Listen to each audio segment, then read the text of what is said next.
Good morning, everybody. We are talking Tao of the Day and happy anniversary, wisdom. I am so grateful to have been a part of this community and be a part of this app for the time that I have been. I've been on here for over a year, and I started these I started Tao of the Day as two or three talks that I called the Tao Day Ching Chats, and they changed into Tao of the Day right around the middle of the month. I'm looking at my history here, and the first Tao of the Day was on the 13th of October, so that'll be Thursday next week. Will be the first official. Um, Wisdom Tao of the Day. That's when I first encountered doing Tao of the Day. And so if you have a number between 1 and 81, like burning a hole in your chest, you just give me a call, you just step up and I will take your number and we will read through a Tao. If you were with me yesterday, you will have seen that Alan and Johnny and Kelly and Kristen all picked numbers that really just helped them understand where they were right now. Here we are, almost a year out.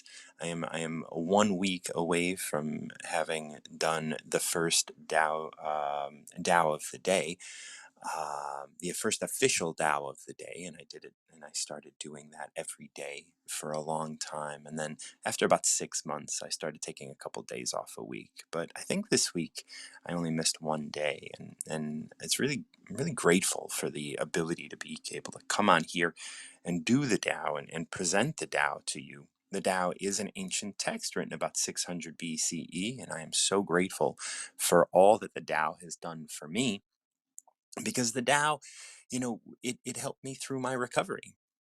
Come December, I'm going to have 22 years clean and sober. And that's a big deal for me. Not because I couldn't do it. Of course I could. Of course I did.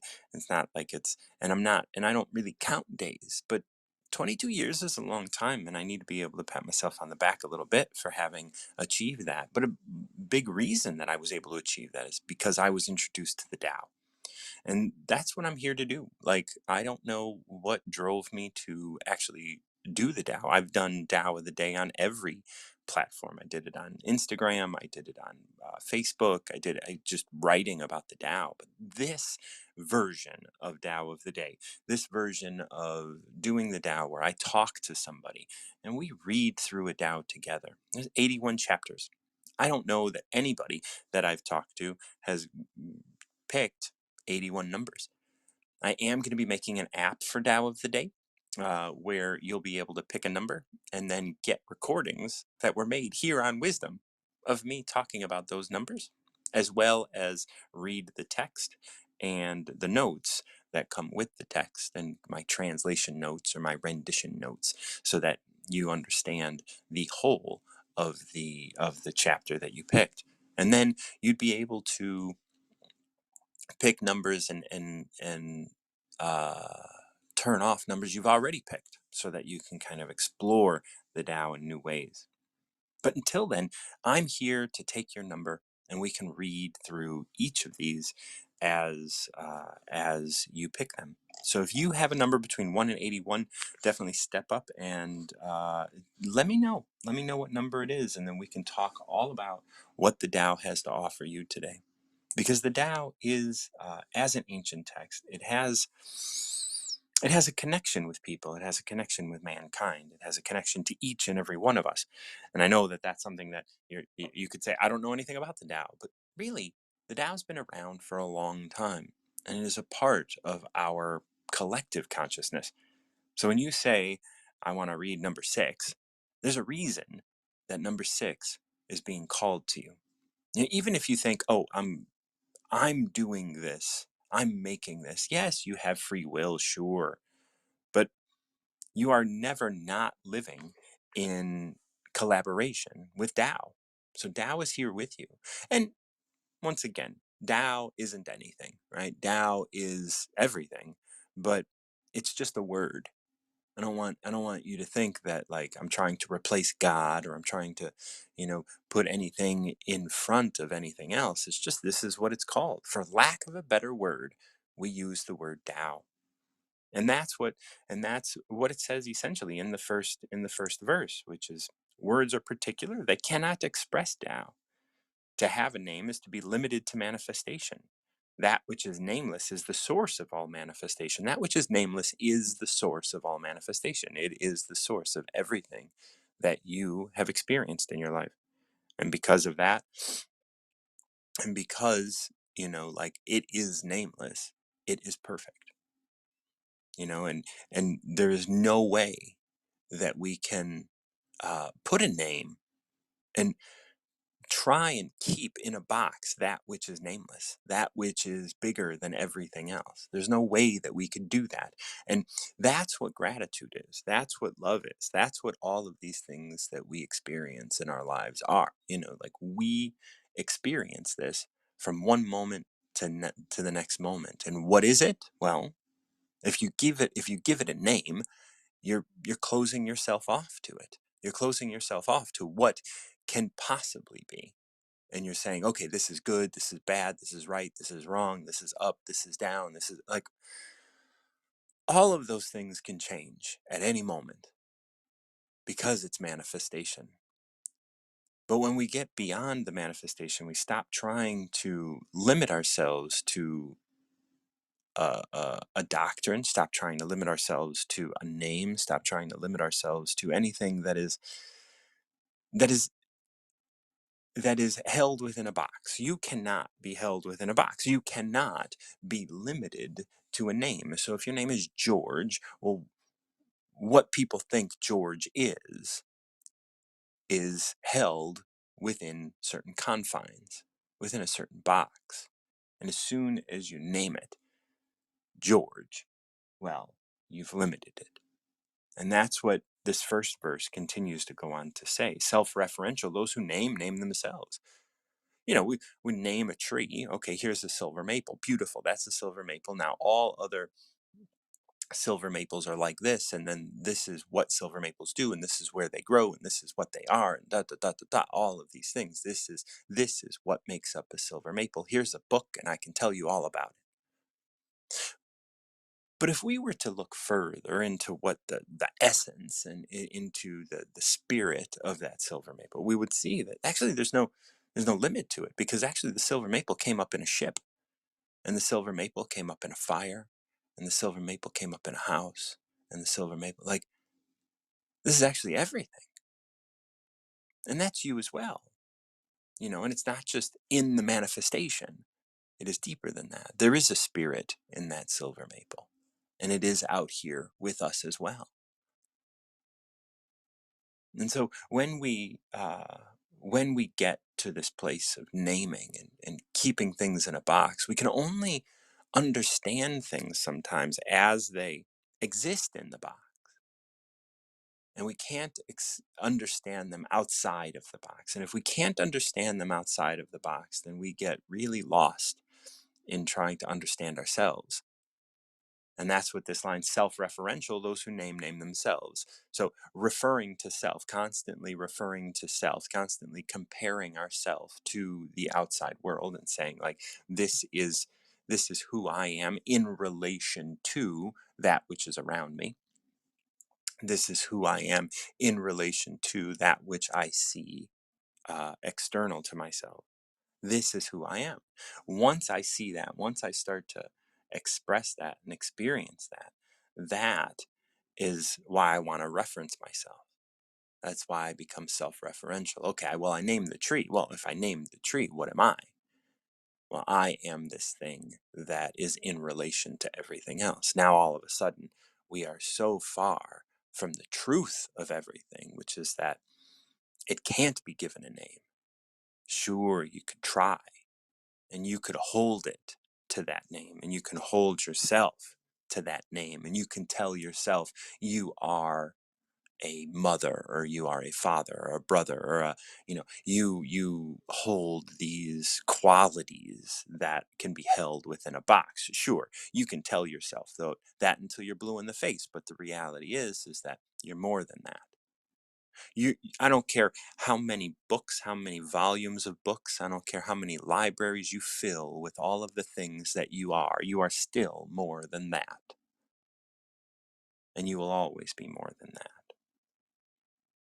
And this is where this number one, and I'm just reading number one because we started talking about like naming. Do you want to express the depth of the mystery? Then stop identifying. Do you want to experience the shallowness of the manifestation? Then differentiate. Either way, nobody can tell. The difference is in the experience. That's the thing. Like, nobody can tell if you're holding yourself back because you're living your life just like everybody else. The difference between the mystery and the manifestation is in the experience that you're having. And nobody outside of you is going to be able to tell which of those experiences you're having. So maybe you're having an experience that is embroiled in mystery, and yet everybody looks at you and thinks that you're stuck in the manifestation. It's hard to speak of anything without being in manifestation because speaking is part of the manifestation. Giving names to things is part of the manifestation. The that is just how it unfolds. So I wasn't expecting to read number one. I want to see if I can find, pardon me. So let's see, what is 37? Inspired action. So I'm going to go through 37 for whatever reason. There is. Uh-huh, uh-huh. So yeah, so I'm going to go ahead and go through 37. If you're with me and you want to pick a number between 1 and 81, I would love to have um, your input, and I would love to have a conversation with you here on the 1 year anniversary of wisdom, and I would love to hear your number and be able to share with you what is going on with your number and the Tao. So, number 37 is entitled Inspired Action. Tao never does anything, yet inspires everything to do. So, this is this is kind of the crux of free will, right? It doesn't do anything, but it is inspiring you to do things. It is inspiring stones and wind and the earth to do things. It is inspiring those things to be done. When beings maintain the action of Tao, when you are living in collaboration with Tao, and when you know within yourself that you are not what it is like you appear to be simply in the manifestation, when you know that you're more than that, they spontaneously transform from within. So you will spontaneously transform from within. When I was talking to Lois this morning about gratitude and the 1 year anniversary of wisdom and all of these things, the idea that we look back and we recognize that we have grown, but that growth isn't planned. If you are going out of your way and saying, I am going to grow and I am going to spiritually enhance my life, like, no, like you're already going about it in the wrong way, right? Because like following Tao is the only true way of growth, right? Following, like allowing yourself to recognize your yourself in all things is the way to grow. And when you do that, that growth is going to happen spontaneously. And you're going to transform, maybe not externally, but from within. And that's going to be something that won't be able to be measured. And I was talking to someone yesterday who's doing a course on mindfulness, and they're getting a degree in some mindfulness thing. And I was like, the tough thing about academics is that we measure. And academics loves to measure. We love to grade you, and we love to do this and that. And, you know, She was even talking about this idea that when she was going to class, her advisor said, "Well, if you want to pass, then you're going to add this to it." And I told her, "Well, do you want to? Is your journey more important than passing, or is passing more important than your journey?"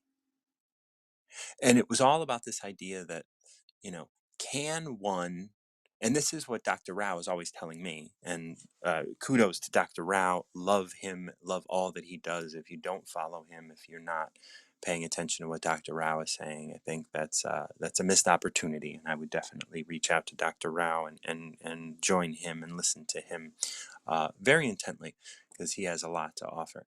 Um, and and celebrate this idea that if you engage in a spiritual journey and then are constantly stepping back into the manifestation and checking in on your spiritual journey, you're not on a spiritual journey, you're on a journey of manifestation that is trying to explore the journey of spirit. And and that that's a difficult that's a difficult thing to bear. I mean, it's been said by many guru that, and this is what Dr. Rao is telling me all the time: stop engaging in the intellectual, and I agree with him completely, completely. Now, I engage the way I engage, and I don't know if it is right or wrong or good or bad or whatever. I don't put anything on that. I just engage the way I engage, but I do agree with him completely. And it is about being present with you, and the you that is the screen. Like he talked about once, this idea of, when you're watching a movie, you can be entertained by the movie. You can say, "Oh, what's real here?" Well, what's real is the screen. Can you see the screen beyond the movie that you're projecting in your life? Can you see the substrate of spirit that everything is built on?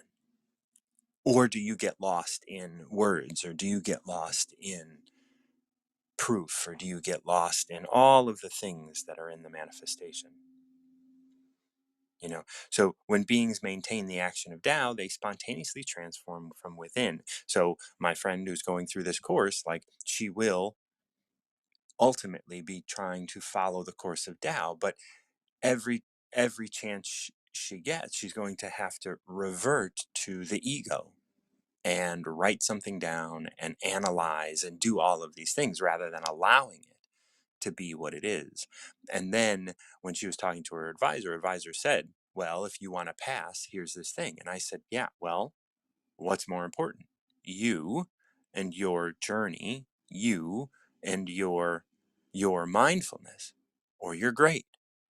Because your grade is not part of your spiritual journey. I mean, maybe it is. I mean, I can't say that it's not, but if you are going to change how you are mindful so that you can get a grade, is that is that where the value is for you?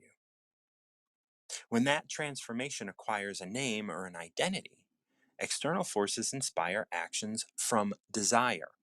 See, this is an interesting line, because if you spontaneously transform from within, okay, like, you're spontaneously transforming from within, so now you're a different person, now you're mindful. This is where my friend is. When that transformation acquires a name, it acquired a name, and that's her grade, that's her class, that's her dissertation on mindfulness. So it acquired a name. Now, external forces inspire actions from desire. She has a desire to get a proper grade. So external forces, her advisors, inspire actions. External forces, her desire to get a grade, inspire actions from desire.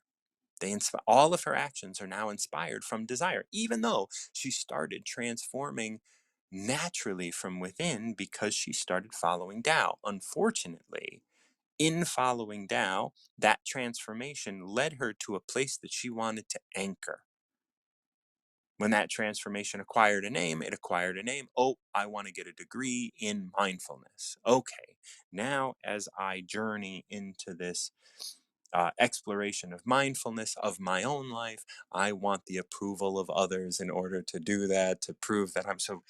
It started with a very beautiful transformation, and then it acquired a name, and that name now is causing her to look outside of herself to see what actions she can take to further that transformation rather than trusting Tao to take that transformation further.